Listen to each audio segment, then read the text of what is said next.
नमस्कार, मैं हूं महेंद्र विश्वकर्मा और आप देख रहे हैं तीसरे चरण का रण।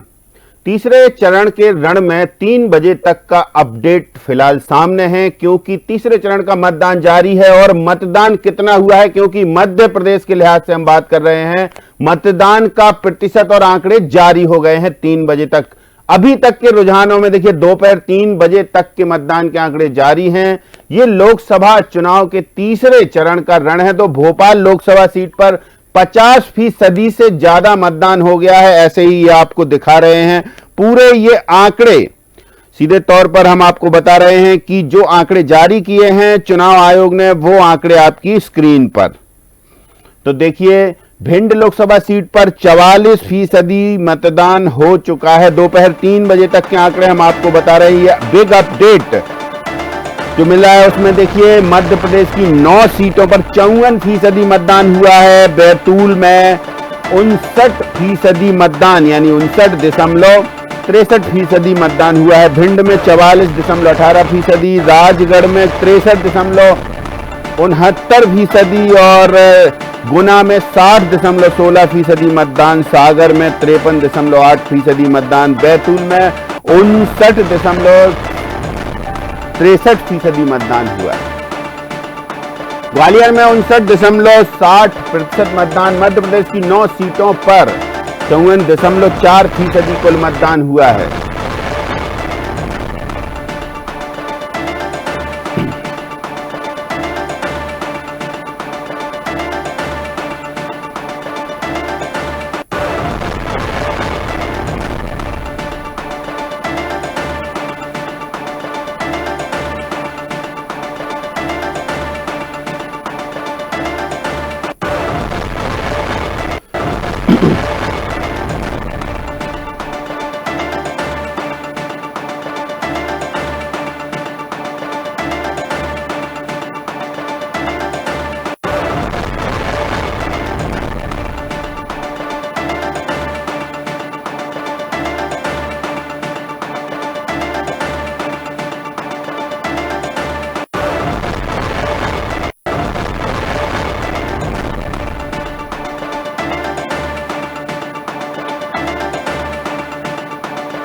लोकसभा सीट पर 48% से ज्यादा मतदान हो चुका है। और सबसे अहम बात है कि दोपहर 3 बजे तक के आंकड़े हम आपको बता रहे हैं, पूरे प्रदेश में 9 सीटों पर 54.3% मतदान हो चुका है। 2 चरण के रण में जिस तरीके से मतदान में गिरावट आई थी, तो तीसरे चरण में ये मतदान लगातार अभी जारी है। और दोपहर 3 बजे तक के आंकड़े बता रहे हैं कि कुछ अच्छा होने वाला है। चुनाव आयोग की जो मेहनत है वो रंग लाने वाली है। भारतीय जनता पार्टी ने जो मेहनत की है, उनके कार्यकर्ता जो बूथ स्तर तक जो मौजूद हैं, यदि वो घरों से मतदाताओं को निकालने में कामयाब होते, निश्चित तौर से मतदान हमें देखने को मिलेगा, बहुत बेहतर आंकड़े देखने को मिलेंगे। और यही चाहता है चुनाव आयोग की ज़्यादा से ज़्यादा मतदान हो। सबसे अहम चीज यही है कि चुनाव आयोग ने इस बार एक अभिनव प्रयोग भी किया है। बूथ जहां पर मतदान हो रहा है वहां पर इनामी लकी ड्रॉ कूपन निकाले हैं, और किन्हीं को हीरे की अंगूठी दे रहे हैं तो किन्हीं को फ्रिज दे रहे हैं। और वो उसके माध्यम से जो मतदाता हैं वो मतदाता जागरूक हो रहे हैं। सुबह से ही यह प्रक्रिया जारी थी। तो इस प्रक्रिया के तहत जहां जहां तक खबरें पहुंचती गई, वहां से लोग निकलकर सामने आए, लकी ड्रॉ में भाग भी लिया और मतदान भी किया। तो ये मतदान का सिलसिला लगातार जारी है। उम्मीद चुनाव आयोग को भी है कि बहुत बेहतर नतीजे आने वाले हैं शाम तक के मतदान के, और आंकड़ों में काफी उछाल आएगा। अब ये उछाल कितना होगा ये तो देखना फिलहाल बाकी है, लेकिन दोपहर 3 बजे तक के आंकड़े अभी चुनाव आयोग ने जारी किए हैं, जिसमें पूरे प्रदेश में तीसरे चरण में 9 सीटों पर मतदान अभी लगातार जारी है। लोग घरों से निकल रहे हैं, तेज धूप है, 42, 43 और 44 डिग्री टेम्परेचर रहा है अभी बीच में। दोपहर में तो मतदान थोड़ा धीमा हुआ है, लेकिन अब मतदान फिर से तेजी पकड़ेगा और ये प्रक्रिया, ये चरण अब आगे बढ़ेगा। लेकिन दोपहर 3 बजे तक के आंकड़ों के हिसाब से हम ये कह सकते हैं कि अब ये मेहनत रंग लाने वाली है।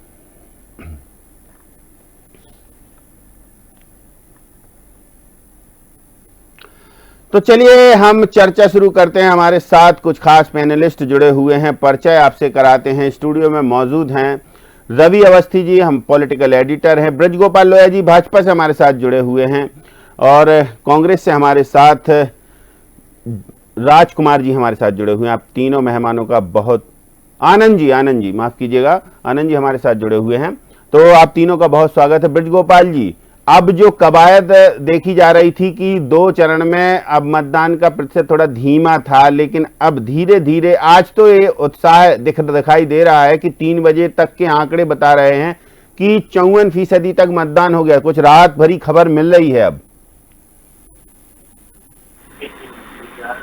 ब्रजगोपाल जी आवाज पहुंच रही है आप तक?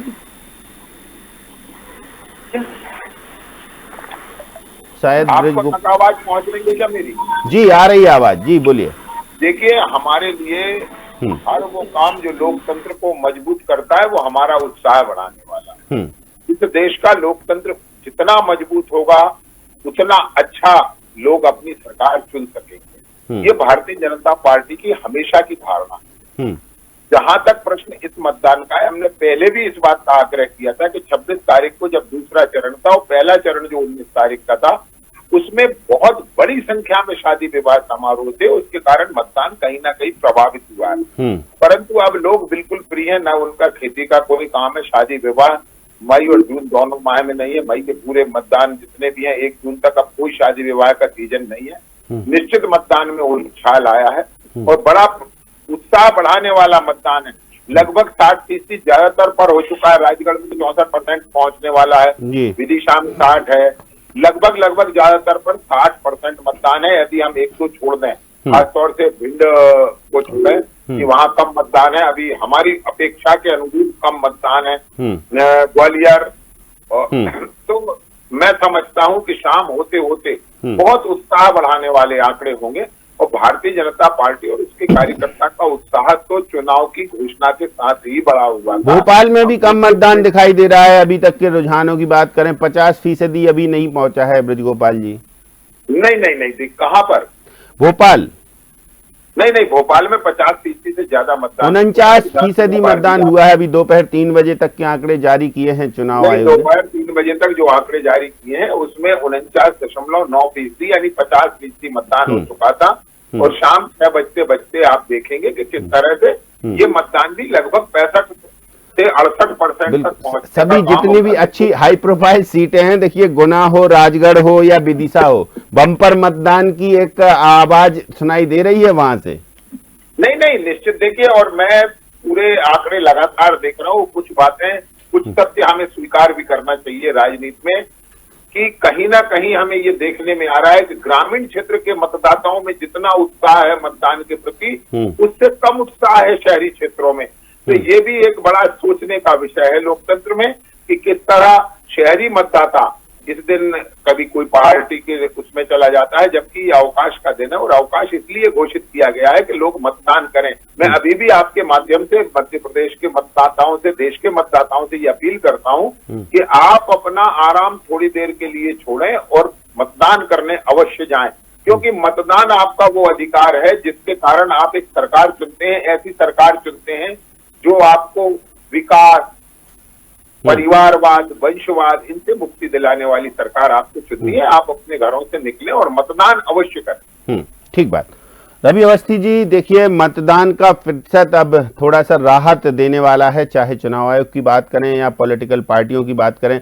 आपके पास आएंगे, इससे पहले आनंद जैन जी के पास चलते हैं। आनंद जैन जी, पिछली बार कम मतदान हुआ था तो आप उम्मीदें जता रहे थे पूरे कांग्रेस पार्टी के हमारे पक्ष में लगभग मतदान हुआ, भाजपा के कार्यकर्ता निकल कर नहीं आए, लेकिन अब दोपहर तक का मतदान का आंकड़ा देखें तो काफी हद तक ये राहत भरी खबर है कि मतदान की जो प्रक्रिया है वो अभी जारी है और संभावनाएं हैं कि अच्छा मतदान होगा और लगभग जो पहले हुआ है उससे काफी ज्यादा दिखाई दे रहा है। नहीं, पहले से ज्यादा तो नहीं होगा। अभी आप मतदान कंप्लीट होने दीजिए। मुझे नहीं लगता कि पहले से ज्यादा होगा। जो अब पहले 2 चरणों में स्थिति रही वो तीसरे चरण में भी वही स्थिति रहेगी कि 7 से 8% मतदान कम होगा, ऐसा हमारा उम्मीद है।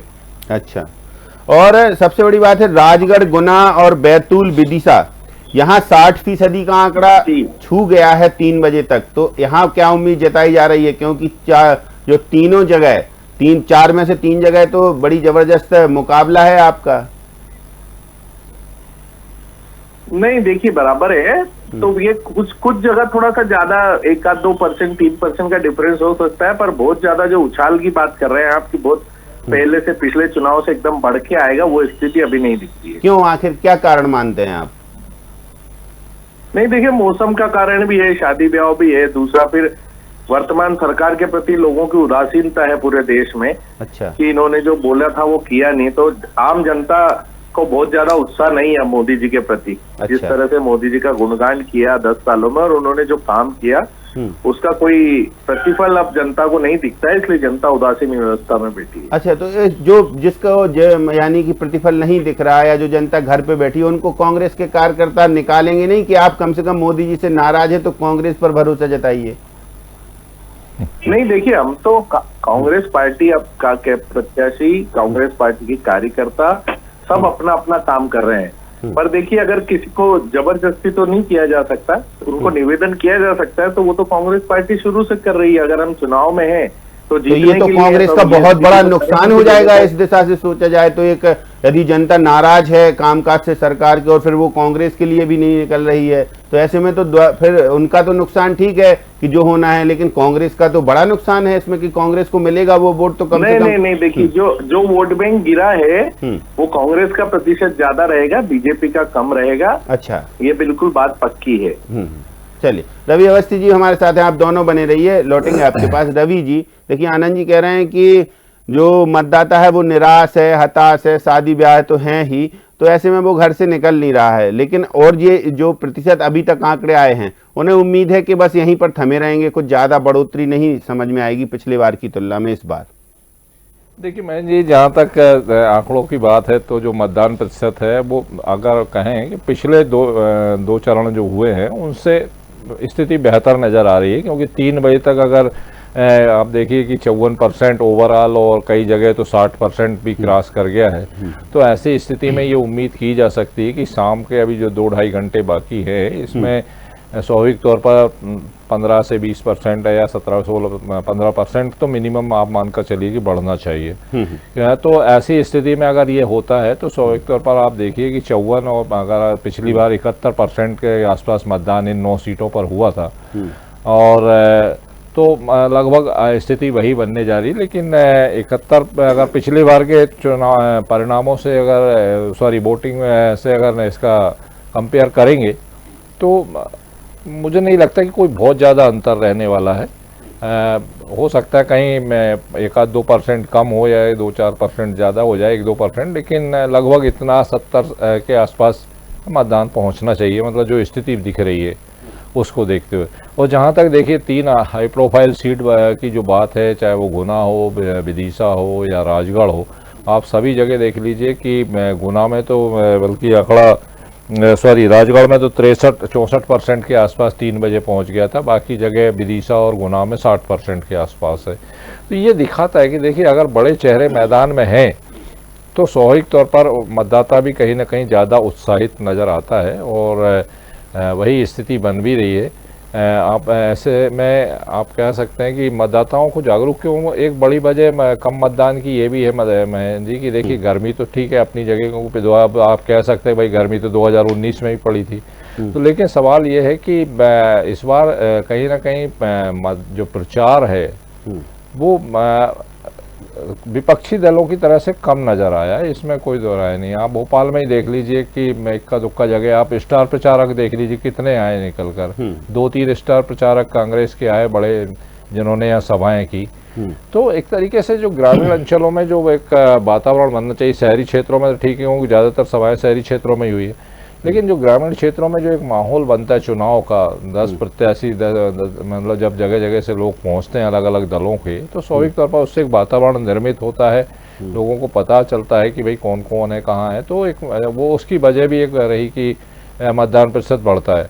लेकिन अब जब तीसरे चरण में पहले 2 चरणों में जब जिस तरीके से देखा और उसके बाद जो प्रयास हुए हैं, तो स्वाभाविक तौर पर ये उसी का नतीजा मुझे नज़र आ रहा है। और आप देखिए कि जहाँ तक बीजेपी की बात है तो बीजेपी तो पूरा आप देखिए बड़े से बड़े नेता से लेके सीएम से लेके और तमाम पदाधिकारी और जो निचले स्तर तक जो जहाँ नहीं है वहाँ उनसे टेलीफोन से मोबाइल फ़ोन से संपर्क करके जो है कार्यकर्ताओं को सक्रिय किया जा रहा है। वहीं कांग्रेस ने भी कंट्रोल रूम बनाया हुआ है, वो भी निगाह रखे हुए हैं। तो समन्वित प्रयास हैं। चुनाव आयोग ने भी अपने प्रयास पूरे किए हैं, जिला निर्वाचन अधिकारियों की तरफ से पूरे इस मामले में अगर देखा जाए तो कैंपिंग चलाया गया है। व्यापारिक, सामाजिक संगठन, स्वयंसेवी संस्थाएं सभी जो है एकजुट होकर कहीं ना कहीं कर रहे हैं। तो ये तो ये अब रहा सवाल दावों का। मयंक जी, तो देखिए दावा तो बीजेपी भी कर रही है कि भैया कांग्रेस का जो स्थिर वोट बैंक है 34 से 40% के बीच में, वो मैंने कहीं ना कहीं वो हताश है, इसलिए वो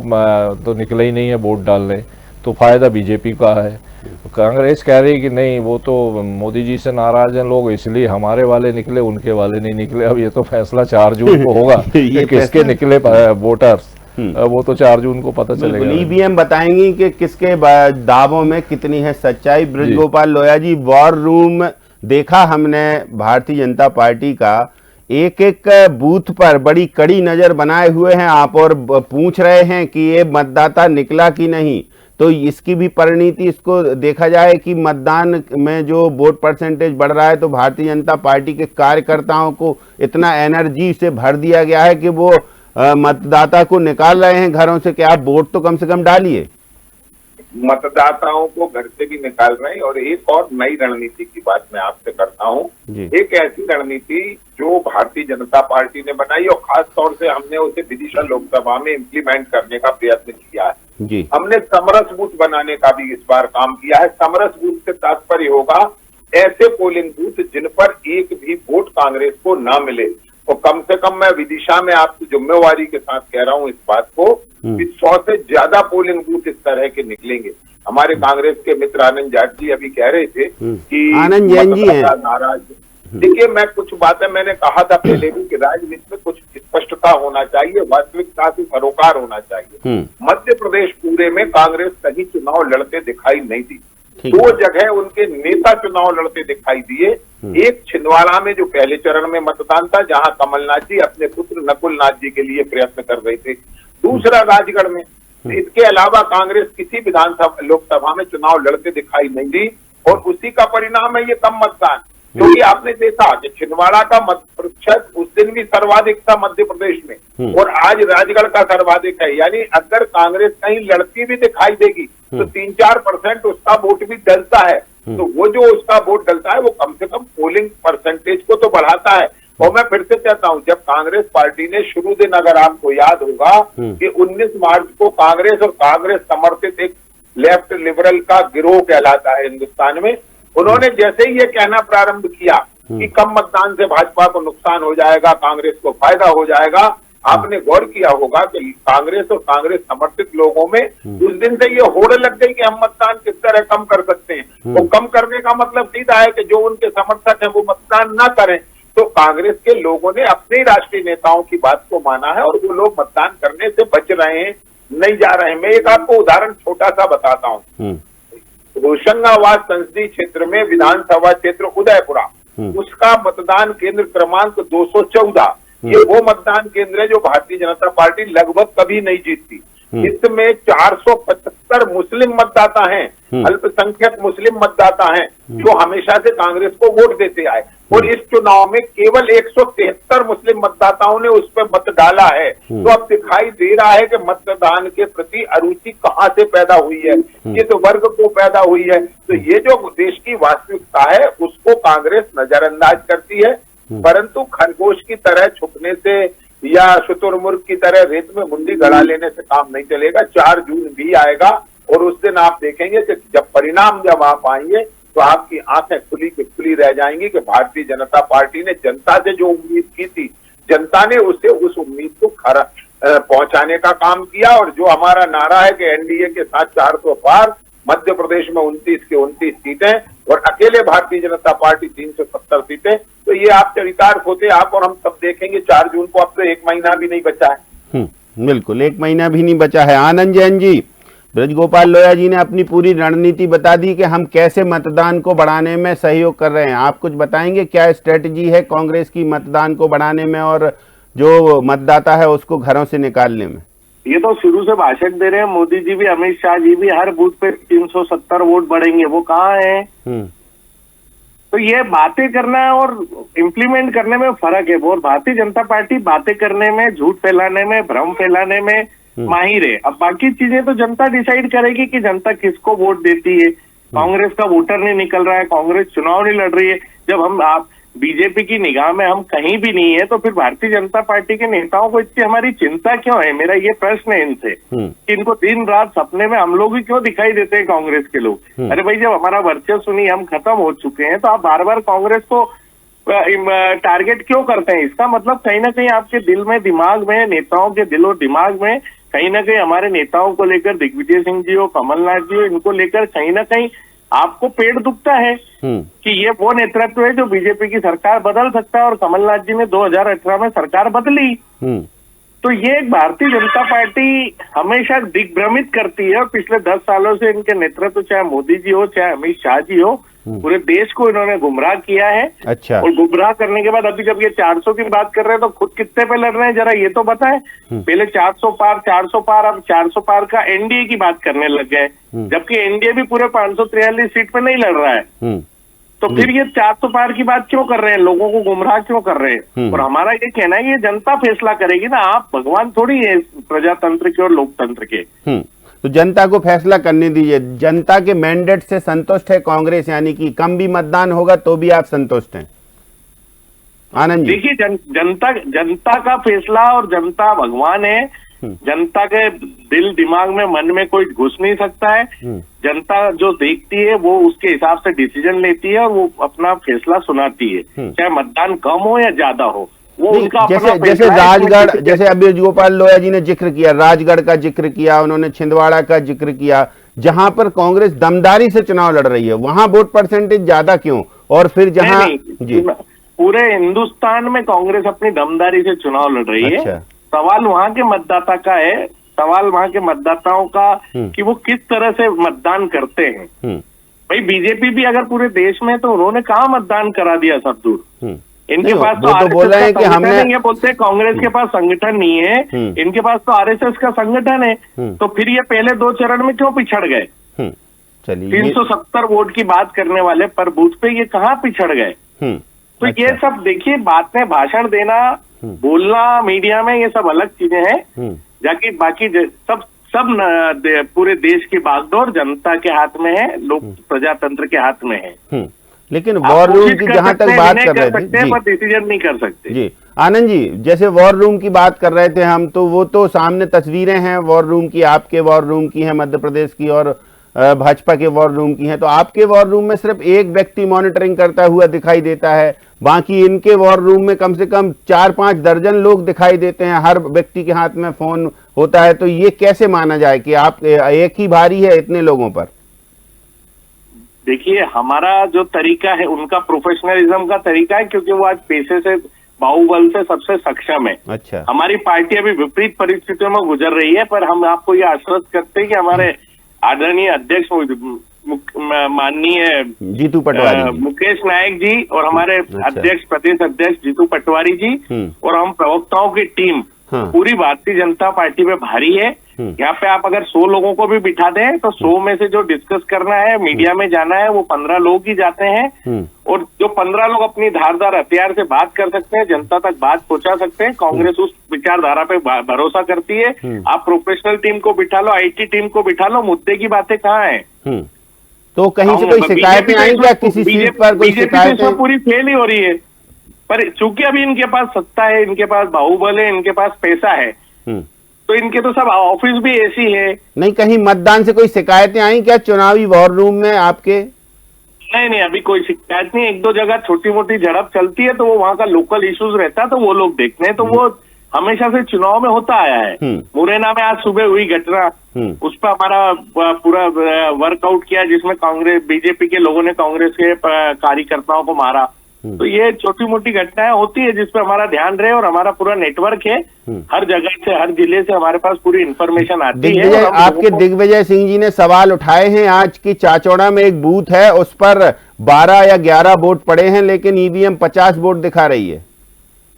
हाँ, तो वो तो उन्होंने देखा होगा तो बोला है ना साहब। ये तो कांग्रेस बहुत समय से बोल रही है, कई ईवीएमओ पे, एक हमारे पिछले विधानसभा चुनाव में एक बूथ पे लगभग 1000 वोट है और वहाँ 1200 वोट निकले। अच्छा, तो अब ये मुद्दा तो शुरू से बनाए हुए हैं पर आप सुनिए, न तो चुनाव आयोग सुनता है, न सरकार सुन रही है। अच्छा, तब एक तंत्र राज चल रहा है जी, एक तंत्र गुंडागिर्दी चल रही है, प्रशासन का राज चल रहा है और भारतीय जनता तो पार्टी ऐसे इन परिस्थितियों हालातों में लगता है कोई उम्मीद है कांग्रेस को?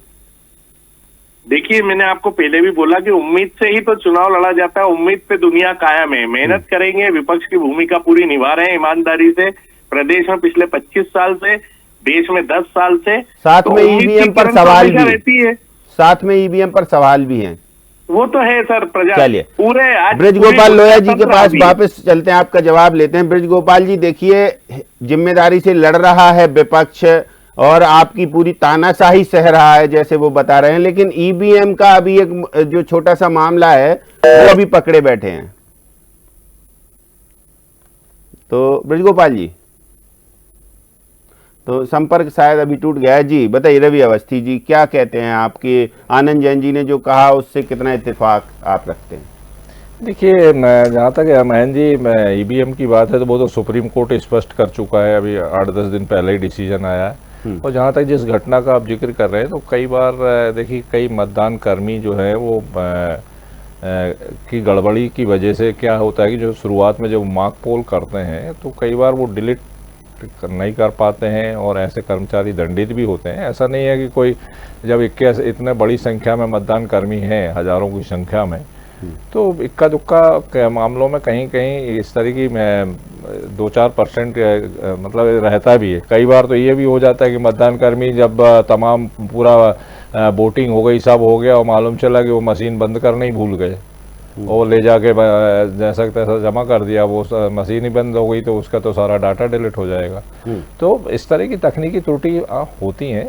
अब अगर 11 वोट डले और 50 दिखा रहा है तो ये तो वो सारे कागजात में तो दर्ज है ना कि 11 ही हुए, लेकिन उस पर बखेड़ा खड़ा करना मुझे लगता है ठीक है, आपत्ति तो हर एजेंट करेगा, हर प्रत्याशी करेगा कि ऐसा क्यों हो रहा है, वो करना भी चाहिए, तभी मामले सामने आते हैं। लेकिन सवाल वही है ना कि वो कोई, मेरे को लग रहा है कोई ऐसी बहुत बड़ी त्रुटि नहीं है, वो अगर पोल का नहीं है तो वो माइनस हो जाएंगे, तमाम इस तरह के होता भी है और कर्मचारी को पनिशमेंट भी मिलता है, क्योंकि अब मानवीय गलती है तो स्वाभाविक तौर पर किसी से भी हो सकती है। लेकिन जहाँ तक सवाल यही है कि अब जो बात है दावों की और तमाम इस तरह की, वो तो देखिए पूरे चुनाव प्रचार में अभी 3 चरण में हमने चुनावी सभाओं में रोज़ सुन रहे हैं, रोज़ इस तरह के बड़े बड़े दावे और आरोप प्रत्यारोप का सिलसिला जारी है। और अभी तो काफ़ी चरण बाकी हैं, अभी तो 3 ही हुए हैं। मध्य प्रदेश में भी 1 चरण बाकी है। बिल्कुल, मध्य प्रदेश में 1 चरण बाकी है, बाकी अभी काफ़ी चरण बाकी हैं और छत्तीसगढ़ में तो शायद आज आखिरी ही चरण है। तो ये कह सकते हैं कि 3 चरण में ही चुनाव होना था छत्तीसगढ़ में, पर कांग्रेस का बुनियादी मुद्दा अभी बिल्कुल वो पकड़े हुए हैं और बाकी तटस्थता से वो चुनाव लड़ने का दावा कर रहे हैं। और कुछ खास ऐसा समझ में आया हो, ये जो वोट परसेंटेज है इसको लेकर आनंद जैन जी, आपके दिमाग में कुछ जहन में चल रहा हो कि और भी कुछ ऐसा हो सकता है कि क्या भाजपा कांग्रेस के मतदाताओं को निकलने नहीं दे रहे हैं, क्या ऐसा है क्या? नहीं, ऐसा कुछ भी नहीं। अच्छा, ऐसा कुछ नहीं, ऐसा इस देश में अभी तो नहीं है कि आप किसी को मतदान करने से रोक सको। भाई मतदान केंद्र पे आप लड़ाई झगड़ा जरूर कर सकते हो जिससे मतदाता कम हो, लेकिन नाराज मतदाताओं को आप कैश कर सकते हैं, ऐसा तो हो सकता है। नहीं, कोशिश, देखिए मैंने आपको क्या बोला, आप किसी को भी कोशिश कर सकते हो, निवेदन कर सकते हो, पर फैसला तो आखिरी उसी का होता है ना।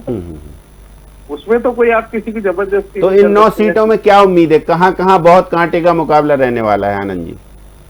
तो पूरे एमपी में 9 में से लगभग 5 सीटों पे काफी टक्कर का मुकाबला है। अच्छा, कौन सी 5 हैं? देखिए, राजगढ़ है आपका, ये गुना है, हाँ, विदिशा है, आपकी 2 जगह का और है, ऐसा कुछ टोटल जो हमारे पास बाकी 4 सीटों पर मुकाबला नहीं है कांटे का।